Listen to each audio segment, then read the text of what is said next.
Welcome back. Now let's move on to some high-yield amino acid derivatives. Many important compounds within the body are derived from amino acids, and we'll be discussing these here, as well as some high-yield cofactors. Now phenylalanine and its derivative tyrosine are the precursors for catecholamines, which include dopamine, norepinephrine, and epinephrine, as you can see here.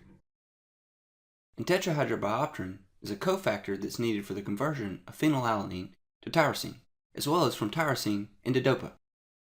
You can also see that thyroxine is derived from tyrosine, and that the pigment melanin is derived from dopa. And if we were to move down the line here, we would need vitamin B6 to help convert dopa into dopamine. And do you happen to remember the other name for vitamin B6? There you go, that's pyridoxine. And then we need vitamin C, or ascorbic acid, to convert dopamine into norepinephrine, and we need SAM, or S-adenosylmethionine, to convert norepinephrine to epinephrine. Now next up, we have tryptophan, and tryptophan uses vitamin B6 as well as vitamin B2 to make niacin. Now vitamin B6 is pyridoxine, as we just discussed, but what about niacin and vitamin B2? Great, vitamin B2 is riboflavin and niacin is vitamin B3. Now niacin is the precursor of the electron carriers NAD+, as well as NADP+. And as a quick aside, how many ATP does NADH make when it exchanges electrons at the electron transport chain? There you go. NADH has enough energy to synthesize 2.5 ATP, while FADH2 synthesizes 1.5 ATP. Now tryptophan is also converted into serotonin using the cofactor vitamin B6 as well as tetrahydrobiopterin. And serotonin can in turn be converted to melatonin, which is important for sleep. Now don't get melanin and melatonin confused. Melanin comes from dopa and is involved in skin pigmentation.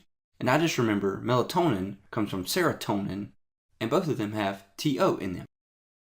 And again, melatonin is important in regulating sleep-wake cycles. Now next up, we have histidine.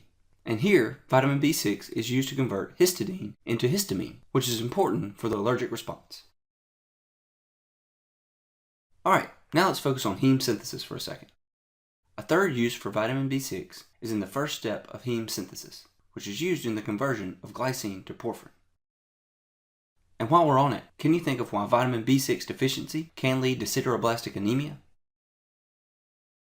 There you go. Glycine is combined with succinyl-CoA by the enzyme ALA synthase to make aminolevulinic acid in the rate-limiting step of heme synthesis. Now this reaction takes place within the mitochondria, and if it can't proceed, heme will build up and be trapped in the mitochondria, leading to sideroblastic anemia. And you can see an example here in this image. Now next we have glutamate, which is a derivative of the inhibitory neurotransmitter GABA. And can you think of the cofactor that might be used here? There you go, it's vitamin B6 again. And glutamate is also used to make glutathione, which is an antioxidant that we talked about earlier and needs NADPH for its replenishment.